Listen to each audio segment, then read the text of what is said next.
that worked out in the favor of a black college. Virginia Union had to work a little bit harder to win their game. They won in overtime over Wingate. A very exciting finish. They had to come from behind in the fourth quarter to do so. Jada Byers didn't go off, and I was also a little bit nervous about, like how would they play if Jada Byers, didn't go off. But RJ Rosales, we mentioned him in our Who Balled Out, came off the bench, provided a spark, provided 2 touchdowns to help them, win this football game. Jarrett, what did you see out of Virginia Union to kind of help them be able to win this football game on the road, no less? Well, the first thing I saw was a choppy stream, but that we already brought that up. No need to harp on that. What I said going into the game during last Wednesday's show was the quarterback play was going to be the key. It was the key in their last playoff game against Wingate when they gave up 2 pick sixes in the first half and winded up down 20-0 because Jada Byers couldn't get going. This time around, Mark Wright started the game very well. He threw an interception, but he got 2 touchdowns and was very efficient. And before he had to come out of the game, and RJ Rosales came into the game after not playing meaningful minutes all season. He had played sparingly throughout the season. I believe he started against Kentucky State, but since then he had not played meaningful minutes. He had only came in when in relief from Mark Wright or when it was a blowout, i.e. against Bluefield State.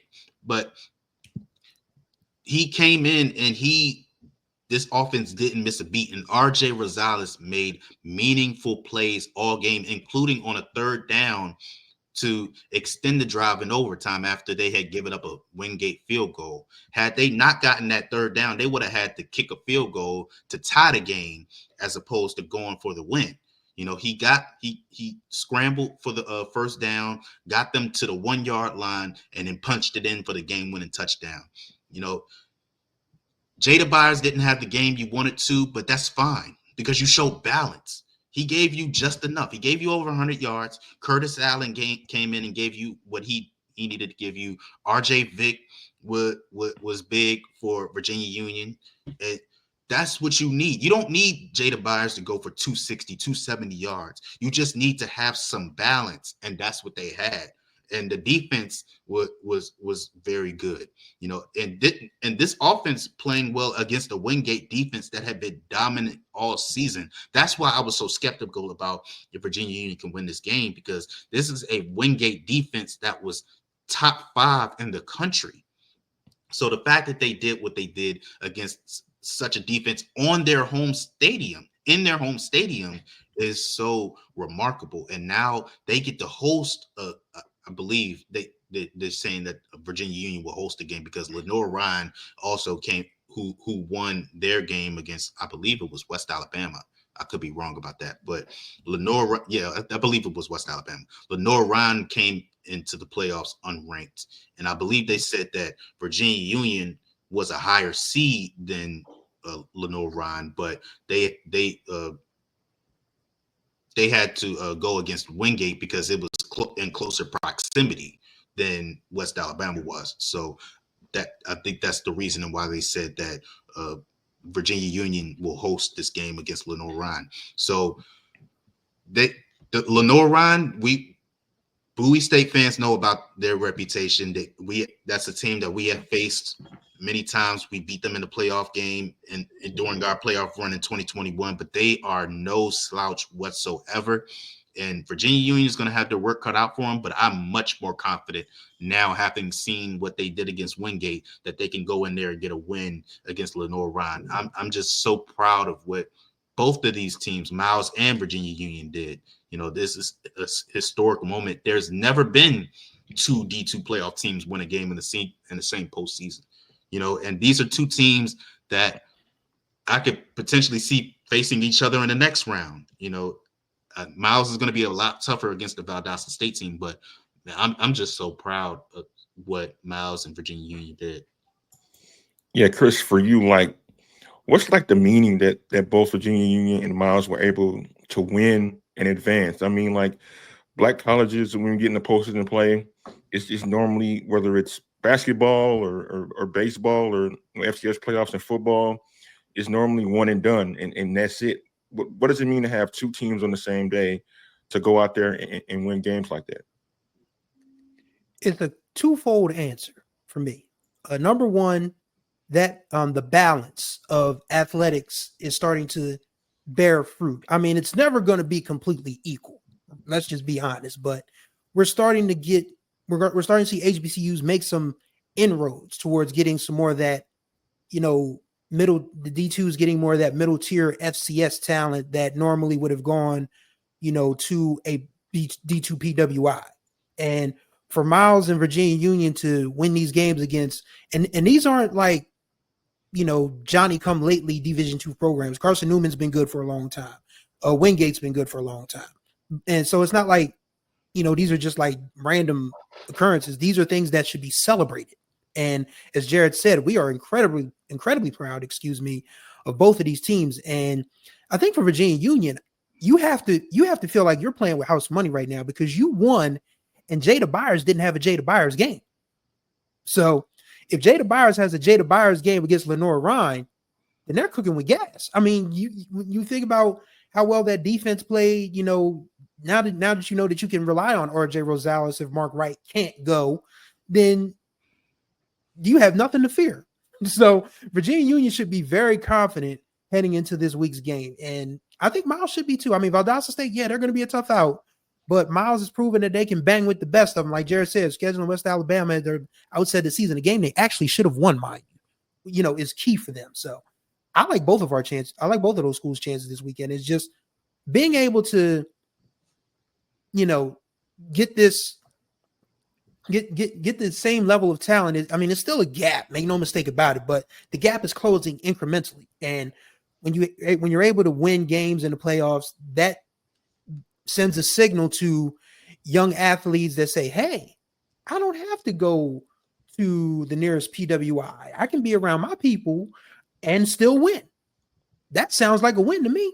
And the parents will probably feel the same way. Like, yeah, I'd feel more comfortable with my kid being around his own people than them because, that's just the way it is. So now that we're starting to see D2s and FCS, we'll talk more about FCS playoffs in a minute, but starting to see these D2s start to, really compete at a higher level.